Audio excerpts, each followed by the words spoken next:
Chapter 8. Transaction. Transactions are signed messages that originate from an externally owned account, distributed by the Ethereum network, and registered on the blockchain of Ethereum. This simple description conceals lots of interesting and surprising details. Another system to look at transactions is that they are the only factors that can induce a change of state, or cause the execution of a contract in the EVM. Ethereum is a worldwide singleton state machine, and what makes the state machine tick is transactions changing its state. Contracts don't run by themselves. Ethereum doesn't function independently. It all begins with a contract. We'll discuss transactions in this chapter, demonstrate how they function, and review the specifics. Notice that most of this chapter is addressed to those interested in handling their own low-level transactions. Maybe because they're writing a wallet app. You don't have to think about this if you're happy to use existing wallet apps, but you may consider the information fascinating. The structure of a transaction. First, let's look at a transaction's basic structure, as it is serialized and distributed on the Ethereum network. Any client and application receiving a serialized transaction must store it in memory using its own internal data structure, maybe embellished with metadata that does not exist in the network's serialized transaction itself. The only normal method of a transaction is network serialization. A transaction is a serialized binary message containing the following data. Nonce, a sequence number provided by the originating EOA, used to prevent message replay. Gas, price the gas price in way the originator is willing to pay. Gas limit, the extreme quantity of gas the originator is eager to purchase for this transaction. Recipient, the destination Ethereum address. Value, the amount of Ether to send to the destination. Data, the variable length binary data payload. VRS, the three components of an ESDSA digital signature of the originating EOA.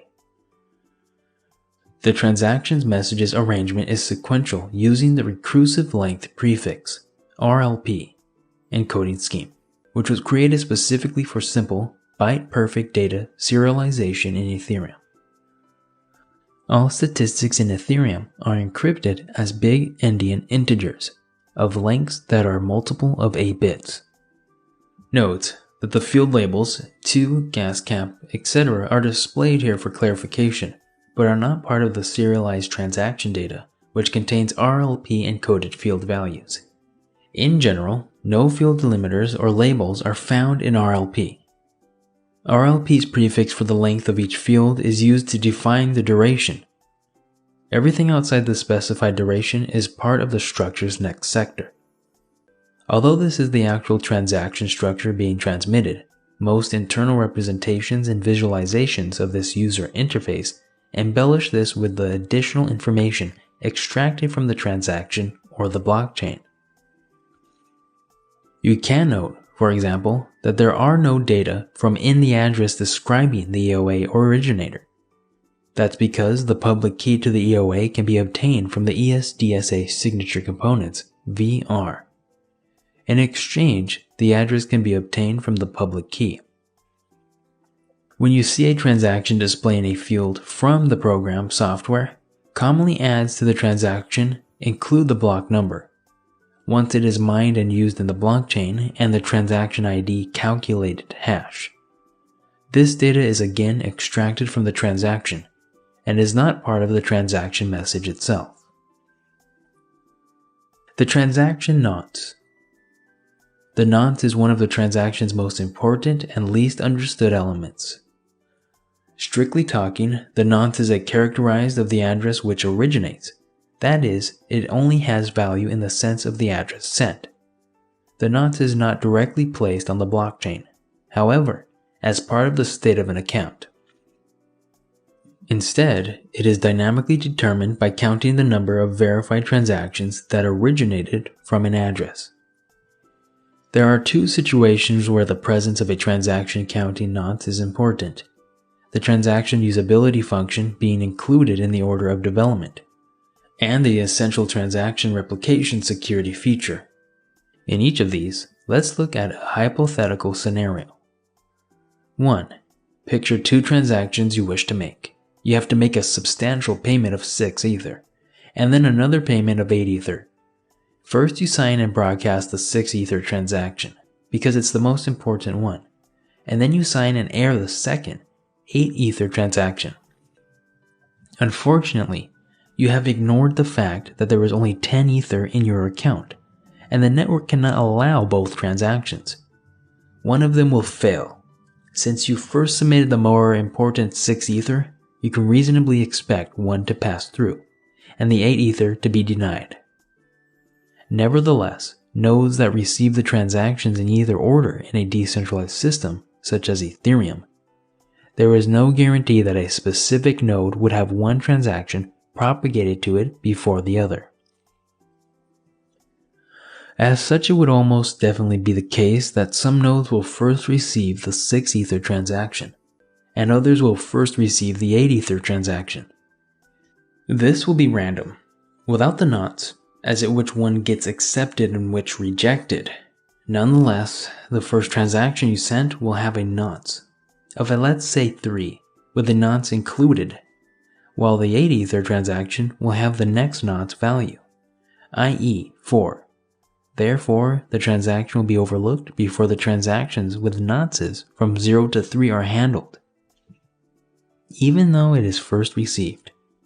Phew, yeah. 2. Now imagine you've got a 100 Ether account here. Really awesome. You find someone online who will accept Ether payment for a MacGuffin widget you just want to buy. You give them 2 Ether, and the MacGuffin widget is returned to you. Beautiful. To make this 2 Ether transfer, you sign a transaction transferring 2 Ether from your account to your account and then send it to the Ethereum network for verification and inclusion on the blockchain. Now, a second transaction sending 2 Ether to the same address a second time without a nonce interest in the transaction would look exactly the same as the first. It ensures that everyone who sees your transaction on the Ethereum network, meaning anyone including the receiver or your enemies, will reply the transaction over and over until all of your Ether is gone merely by replicating and passing your original transaction and resending it to the network. Nevertheless, with the nonce value included in the transaction data, each single transaction is unique, even though the same amount of Ether is sent several times to the same recipient address. Therefore, it's just not possible for someone to duplicate a payment you made by making the incrementing nonce as part of the transaction. In short, it is significant to recall that nonce use is actually essential for an account-based protocol, as opposed to the Bitcoin protocol's unspent transaction output (UTXO) system. Keeping track of nonces. In particular words, the nonce is an up-to-date count of the number of transactions reported, i.e. on-chain, that originated from an account. You can interrogate the blockchain to find out what the nonce is. For example, through the Web3 GUI. Open a JavaScript console in a browser running MetaMask, or use the truffle console command to access the JavaScript Web3 library. The nonce is a zero-based counter, which implies the first transaction is nonce 0. In this case, we have a transaction count of 40, indicating that we have seen nonce 0 through 39. The nonce of the next transaction would have to be 40. For every address it handles, your wallet can keep track of the nonces. It's relatively easy to do that, as long as you only start transactions from a single stage. Let's presume you're writing your own wallet program or some other transaction originating application. Where do you keep track of nonces? You delegate next nonce in the series when you make a new transaction, but you won't count against the total get transaction count until it is verified. Note, be careful to count pending transactions while using the get transaction count feature, because if you submit a new transaction in a row, you might run into some problems. lacks in nonces, duplicate nonces, and confirmation. When you are making transactions programmatically, it is crucial to keep track of nonces, particularly if you do so simultaneously from multiple independent processes. The Ethereum network focus on the nonce handles transactions sequentially. It means that the second transaction will not be included in any blocks if you transmit a transaction with a nonce 0, and then transmit a transaction with a nonce 2. This will be placed in the mempool, while the Ethereum network awaits the arrival of the missing nonce. All nodes must conclude that the missing nonce was actually delayed and that the transaction was received out of sequence with a nonce 2. If you then send a transaction with the missing nonce 1, both transactions, nonces 1 and 2, will be processed and included, if, of course, they are valid. When you fill in the void, the network will mine that out, of sequence transaction in the mempool that it carried. What this means is that if you make several sequential transactions and one of them is not officially included in any blocks, then all subsequent transactions will be stuck, waiting for the missing nonce. Within the nonce series, a transaction may unintentionally create a void because it is invalid or lacks power. In order to get things going again, a legitimate transaction with the missing nonce must be forwarded. You should completely alert that if the network validates a transaction with a missing nonce, all transactions with subsequent nonces will become incredibly valid. A transaction cannot be recalled. Unless, on the other hand, you mistakenly duplicate a nonce, e.g., by sending two transactions of the same nonce but with different recipients or values, then one of them is accepted and one is denied. The order in which they arrive at the first validating node that receives them will decide which one is confirmed. That is, it will be relatively random. Thus, you can see it is important to keep track of nonces, and if your application does not handle the process properly, you will run into problems. Unfortunately, things get even harder if you try to do that simultaneously, as we can see in the next segment. Concurrency, transaction origination, and nonces. Concurrency is a difficult feature of computer science, and sometimes it crops up unexpectedly, especially in decentralized and distributed real-time systems such as Ethereum. Competitiveness in its simple terms, when you have multiple autonomous systems running simultaneously, can be in the same application, e.g. multi-threading, on the same CPU, e.g. multiprocessing, or on different machines, e.g. distributed systems. By nature, Ethereum is a network that allows operations to compete, nodes, clients, dApps, but by consensus enforces a single-ton state. Imagine now that you have several different wallet applications producing transactions from the same account or database. One example of this will be an exchange making withdrawals from the hot wallet of the exchange, a wallet whose keys are stored online as opposed to a cold wallet where the keys are never online. Ideally, you like to have more than one withdrawals from the data processing so it doesn't turn into a bottleneck or single point of failure. It soon becomes troublesome, however, because having more than one machine generating withdrawals can lead to some thorny problems with competition. Not least is the collection of nonces. Why do multiple computers coordinate transactions made, signed, and broadcast from the same hot wallet account? You may use a single computer to allocate nonces to the computers signing transactions on a first-come, first-served basis. The machine, however, is now a single point of failure. Worse, if several nonces are allocated and one of them is never used because of a machine failure to process the transaction with that nonce, all subsequent transactions are stuck. Another solution would be to create the transactions but not give them a nonce, and thus leave them unsigned. Remember that the nonce is an essential part of the transaction data and must therefore be used in the transaction authenticating digital signature. You can also then place them in a queue to a single node that signs them and also keeps track of nonces. Again, Though that will be a surprise point in the process, signing and monitoring nonces is the feature of your process that is likely to get congested under load, while producing the unsigned transaction is the part that you don't really need to parallelize. You have some competition, but a vital part of the mechanism will be missing.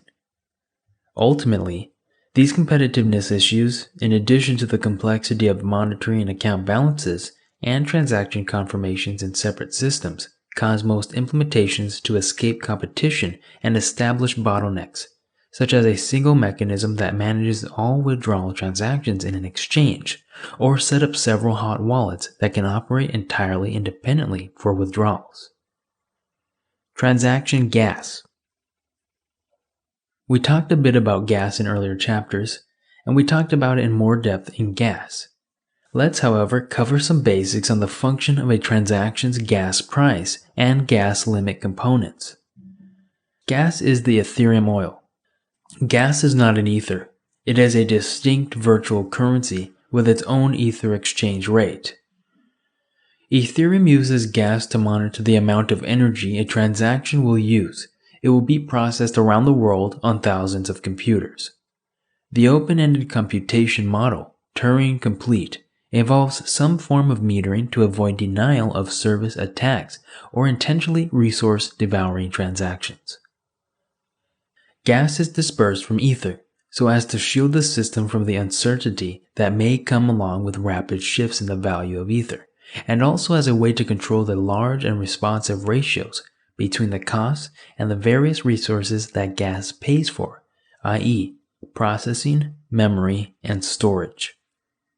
In a transaction, the gas price sector allows the original of the transaction to determine the price they are eager to pay in exchange for gas. In Wei, the price is determined per unit of gas. For example, your wallet set the gas price to 3 Gwei, 3 gigawei, or 3 billion Wei in the sample transaction in intro chapter. Transmitting value to EOAs and contracts. It's the equivalent of a payment when you create an Ethereum transaction that includes a value. These transactions do vary depending on whether or not the destination address is a contract. For EAO addresses, or rather any address that is not marked on the blockchain as a contract, Ethereum will record a change of state, adding the value that you sent to the address balance.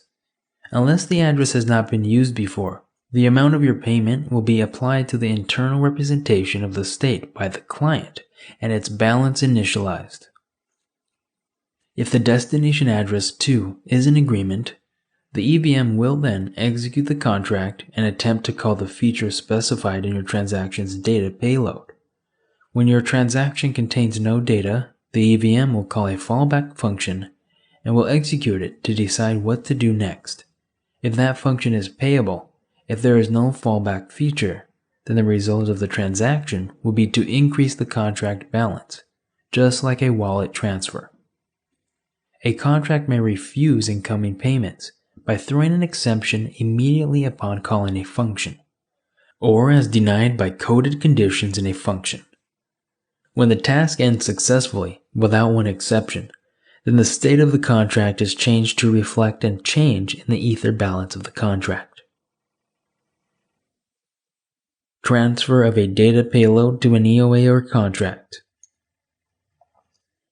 If your transaction includes data, it is more likely addressed to a contract address. That doesn't mean that you can't send an EOA data payload. It is absolutely legitimate in the Ethereum protocol.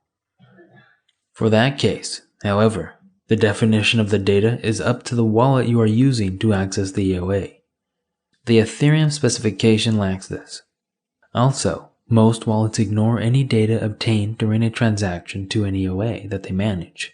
It is likely that standards will arise in the future that allows wallets to view data as contracts do, thereby enabling transactions to invoke functions that operate inside user wallets. The crucial distinction is that every interpretation by an EOA of the data payload is not subject to the consensus rules of Ethereum, unlike execution of a contract. Let's say for now that your transaction delivers data to a contract address. In that case, The EVM must interpret the data as an expression of a contract. More precisely, most contracts use this data as a function invocation, calling the specified function and passing any encoded arguments onto the function. The data payload referred to an ABI-compatible agreement, which all contracts can be considered to be, is a hex serialized encoding of a function selector. The first 4 part of the bytes of the KECAC256 hash of the prototype code. This helps the contract to define explicitly which feature you wish to invoke. The function argument. This function argument is the arguments of the function, encoded for the various elementary types specified in the ABI specification according to the rules. Conclusions. Transactions are the inputs that allow the Ethereum virtual machine to review contracts, change balances, and alter the state of the Ethereum blockchain more broadly. Next, we'll work in far more depth with smart contracts and learn how to program the contract-oriented language of Solidity.